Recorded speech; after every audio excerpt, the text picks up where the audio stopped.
Mon année niveau animation se résume à très peu de choses, j'en ai vu que 3 cette année, ou à peu près, je sais plus trop. Et si c'est le cas, je m'en souviens plus, ce qui n'est pas bon signe. Enfin bref, comme je disais, j'ai vu très peu d'animés cette année, parce que primo, rien n'attirait vraiment mon attention, et deuxio, j'ai de plus en plus de mal à rester le cul posé devant mon écran pendant plus de 20 minutes. Ce que je suis très exactement en train de faire en ce moment, enfin... Bon, c'est surtout un mix de flemme, de manque de créativité, surtout beaucoup trop d'animes poubelles en fait. J'entends par là les animes qui se basent principalement sur le fanservice et ne prend aucun risque. En gros, ils se contentent de copier et de coller un énième anime de Lolicon / Moe / Boobs / j'en ai rien à branler d'innover, je te resserre la même merde avec un homme différent parce que t'aimes ça. En somme, rien qui sort réellement du lot, à part peut-être les deuxièmes saisons de Space Dandy, Mushishi et Monogatari Series. Fort heureusement, quelques petites perles se sont immiscées cette année, à commencer par le troisième anime de mon top 3, Ping Pong The Animation.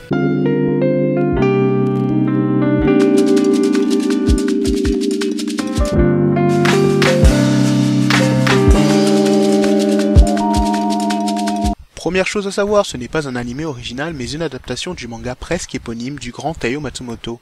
Vous savez, juste le mec qui a eu des prix dans le monde entier pour Armor Béton et le Samouraï de Bambou. Ping Pong est donc produit par Tatsunoko Productions qui n'ont bizarrement rien produit de bien notable à part Cat Shaman et qui, dû à la mort de Tatsuo Yoshida, se dispatche en plusieurs filiales qui a notamment donné naissance à des studios comme le studio Pierrot ou encore l'immense production IG. Donc Ping Pong est en quelque sorte produit par Production IG.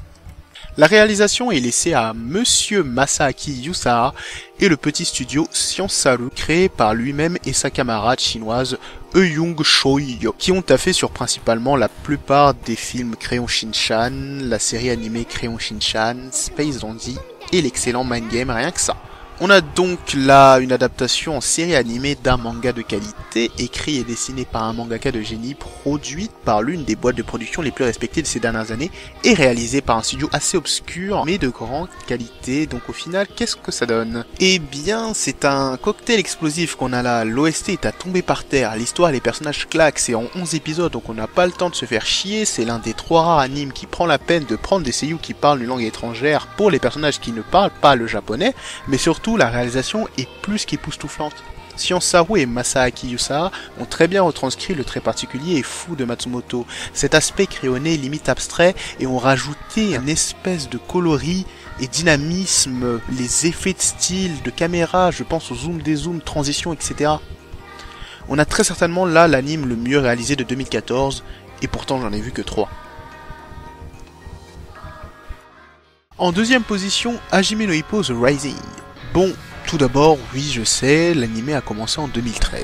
Mais les épisodes qui m'ont fait mettre cette 3ème saison dans mon top, eux ont été diffusés en 2014. Donc oui je sais c'est de la triche, mais bon j'ai pas vu beaucoup d'animés cette année, donc voilà. Alors, Hajime no Ippo saison 3, encore et toujours produit par NTV et réalisé par le studio Madhouse. Studio qui doit certainement être plus fiable du milieu avec IG et Ufotable en termes de qualité. Adaptation du manga Hajime no Ippo, écrit et dessiné par George Morikawa depuis plus de 20 ans maintenant et encore en cours. The Rising adapte les événements du tome 45 au 61 du manga, sauf mini changement, et c'est cela qui va nous intéresser aujourd'hui. Pour ceux qui ont vu la série en manga et en animé, vous savez qu'après New Challenger, et qui est la saison 2, et qui est l'équivalent dans le manga au moment où Takamura remporte son premier titre mondial, on était censé avoir le flashback de Kamogawa et Nekota, chose que Madhouse a changé et qui a préféré le mettre en fin de saison 3 plutôt qu'en fin de saison 2. Et ce choix était sûrement le meilleur choix que Madhouse ait pu faire. Grâce à ça, le budget du studio dédié à l'animation a été mieux réparti, ce qui nous donne l'un des meilleurs moments, tout animé confondu, de Hippo.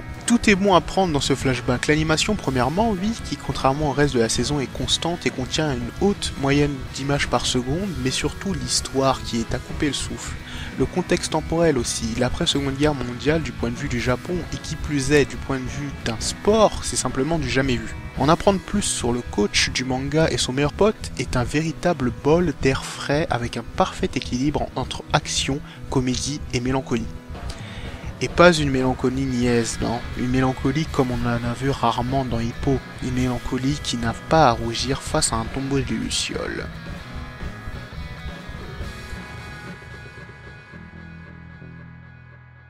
Si je vous dis que mon animé favori de l'année a été diffusé qu'à partir d'octobre, qu'il est l'adaptation d'un visual novel et un remake d'un anime sur ce même visual novel diffusé en 2006, vous sauriez de quoi je parle?